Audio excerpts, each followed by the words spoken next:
Friends, this is कर्स and welcome back to my channel over India knowledge. आज के इस वीडियो लेक्चर में हम लोग परिमेय संख्या के बारे में पढ़ेंगे, जिसका इंग्लिश में मतलब होता है रेशनल नंबर। बहुत से स्टूडेंट्स को, बहुत से छात्रों को परिमेय संख्या को समझने में बहुत परेशानी होती है, लेकिन आज के इस वीडियो लेक्चर को देखने के बाद आपको जो रेशनल नंबर परिमेय संख्या जो है वो 100% क्लियर हो जाएगा। और अभी तो शुरुआत है, ये तो हमारा इंट्रोडक्शन वीडियो है। आगे भी परिमेय संख्या पर ऐसे बहुत से वीडियो आएंगे जिसको देखने के बाद आपका फुल कॉन्सेप्ट जो होगा वो क्लियर हो जाएगा। इस वीडियो को देखने के बाद आपका जो परिमेय संख्या रेशनल नंबर का जो फर्स्ट कॉन्सेप्ट जो होगा वो आपके दिमाग से क्लियर हो जाएगा कि ऐसा होगा तभी वो परिमेय संख्या कहलाएगा, अन्यथा वो नहीं कहलाएगा। तो बहुत से स्टूडेंट को परिमेय संख्या को पहचानने में बहुत गलती होती है। वे कंपटीशन में जाते हैं, कंपटीशन में भी परिमेय संख्या का ज़्यादा महत्व होता है, वहाँ पे भी वे गलती करके आते हैं। लेकिन आज की इस वीडियो लेक्चर में हम जितना आपको पढ़ाएंगे या इस टॉपिक में हम जितना आपको बताएंगे, जितना नियम लिखवाएंगे, जितना क्वेश्चन कराएंगे, उससे ज़्यादा आपको एग्जाम में नहीं पूछेगा। परिमेय संख्या के इस टॉपिक में जितना भी हम नियम लिखवाएंगे, रूल लिखवाएंगे, शर्त लिखवाएंगे, उससे ज़्यादा एग्ज़ाम में नहीं पूछेगा। तो सबसे पहले परिमेय संख्या को लिखने का ढंग देखते हैं कि कैसे लिखा जाता है, क्या होता है परिमेय संख्या, पहले उसके बारे में देखेंगे। परिमेय संख्या, जिस संख्या को हम P/Q के रूप में व्यक्त किया जाता है, जहाँ P और Q एक पूर्णांक हो। सबसे पहला लाइन जो बोल रहा है, जिस संख्या को P/Q के रूप में व्यक्त किया जाता है। P/Q मतलब अंश बटा हर के रूप में, मतलब न्यूमरेटर बटा डिनोमिनेटर। अंश बटा हर तो आपको पता ही होगा कि किसी भी नंबर के ऊपर वाले को हम अंश बोलते हैं, नीचे वाले को हर बोलते हैं। एक नंबर हो गया, ये हो गया अंश मतलब कि P, और ये हो गया हर मतलब कि Q। तो P और Q के रूप में व्यक्त किया जाता है। व्यक्त मतलब सूचित करना होता है, मतलब कि लिखना होता है। जहां P और Q एक पूर्णांक संख्या हो। पूर्णांक संख्या आपको पता होगा इंटीजर्स।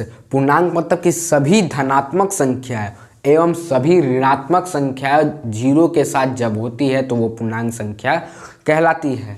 जैसे कि ये आपका -5, -4, -3, -2, -1, 0, 1, 2, 3, ये आपका क्या हुआ? पूर्णांक संख्या हुआ, पूर्णांक हुआ। लेकिन यहाँ पे बोल रहा है कि जहाँ P और Q पूर्णांक संख्या होना चाहिए, तो यहाँ पे 4 और 5 भी एक धनात्मक संख्या है, लेकिन ये एक पूर्णांक संख्या भी है।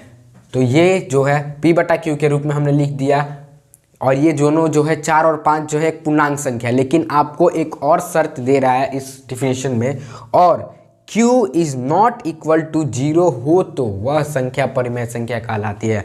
मतलब Q का मान कभी भी 0 नहीं होना चाहिए। देखिए, ये 4/5 हुआ, ये तो हमारा P/Q के रूप में हुआ, लेकिन ये जो Q जो होना चाहिए वो नॉट इक्वल 0 होना चाहिए। मतलब कि 4/0 होगा तो वो परिमेय संख्या नहीं होगा। मतलब कि अगर किसी भी नंबर के बटा में हर में जब 0 आ जाए तो वो अपरिभाषित तो होती है, मतलब कि उसे हम लोग कभी भी परिभाषित नहीं कर सकते, नॉट डिफाइंड होता है। तो समझ में आया कि जिस संख्या को हम P/Q के रूप में लिखते हैं, जहां Q is not equal to 0 होता है, तो उस संख्या को हम परिमेय संख्या बोलते हैं। अब दे रहा है कि परिमेय संख्या का शर्त। परिमेय संख्या के होने के लिए कुछ शर्त भी है, नियम भी है, जिसको आपको पढ़ना है। ऐसे ही किसी रोड के भिखारी को हम लोग करोड़पति तो नहीं बोल सकते, किसी रोड पे घूमने वाले व्यक्ति को हम एक अभिनेता तो नहीं बोल सकते, वैसे ही किसी भी नंबर को हम परिमेय संख्या नहीं बोल सकते हैं। उसके लिए कुछ शर्त है, उसको हम देखेंगे। परिमेय संख्या के हर Q में शून्य नहीं होना चाहिए। शून्य मतलब क्या होता है? 0।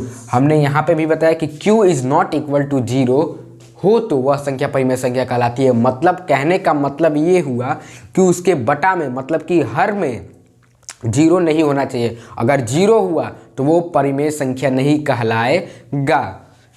दूसरा है, परिमेय संख्या तभी होगा जब अंश, मतलब कि P ऊपर वाला, ये हो गया P, ये हो गया Q, P और हर Q दोनों के मशा मतलब एसीएम, जिसको हम लोग महत्तम समापवर्तक भी बोलते हैं, का मान 1 हो। अब शर्त ये बोल रहा है कि P मतलब कि अंश और Q हर का जब हम HCF निकाले तो 1 आना चाहिए। अगर आपका HCF 1 आएगा तभी वो संख्या परिमेय संख्या कहलाएगी।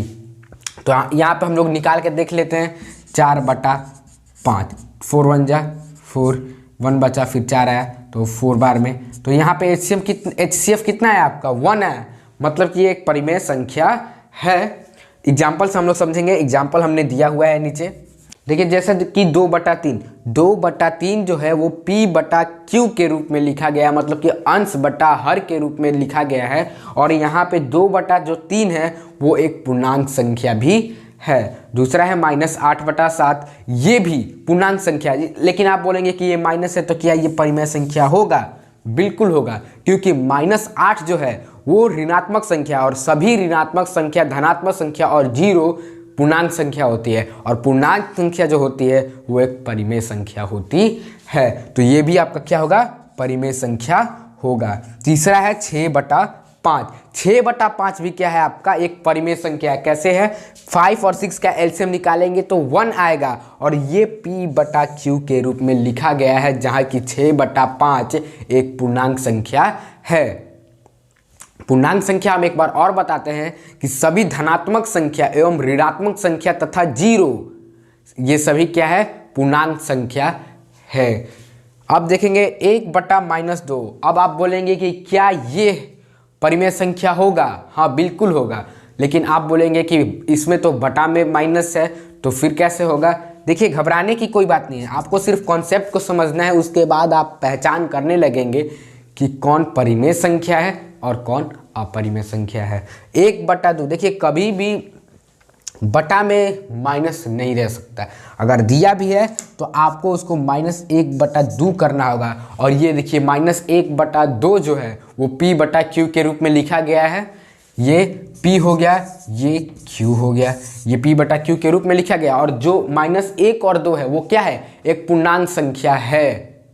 और यहाँ पे Q का मतलब कि हर का मान 0 भी नहीं दिया हुआ, तो ये निसंदेह एक परिमेय संख्या है।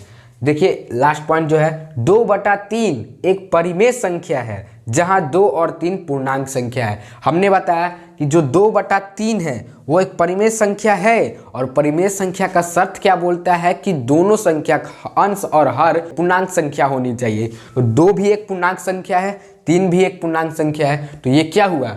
परिमेय संख्या हुआ। और यहाँ पे जितना भी हमने एग्जाम्पल लिया है ये सभी एक परिमेय संख्या है, क्योंकि ये सभी नंबर संख्या इन सभी शर्तों का पालन कर रही है। अब आपके मन में डाउट होगा कि क्या 0 एक परिमेय संख्या है? क्या 1 एक परिमेय संख्या है? तो बिल्कुल है। उसके बारे में हम नेक्स्ट वीडियो लेक्चर में चर्चा करेंगे। अभी तक हम यहाँ पे इतना ही समझते हैं। के मन में ये डाउट होगा कि क्या P का मान 0 हो और नीचे कोई पूर्णांक संख्या हो तो वो एक परिमेय संख्या होगा या नहीं होगा? वो भी होगा। कैसे होगा?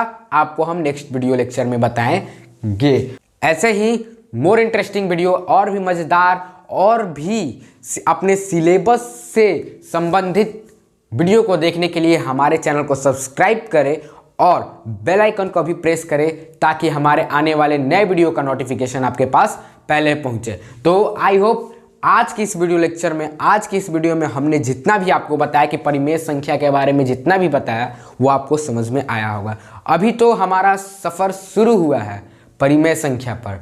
सफ़र जो है वो अभी लगातार चलता रहेगा।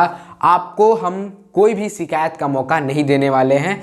आपको सिर्फ हमारे वीडियो को देखना है, समझना है, और उसके बाद आपको जो होगा परिमेय संख्या का जो कॉन्सेप्ट होगा वो एकदम क्लियर हो जाएगा। तो घबराइए मत, देखते रहिए over India knowledge. Thanks for watching.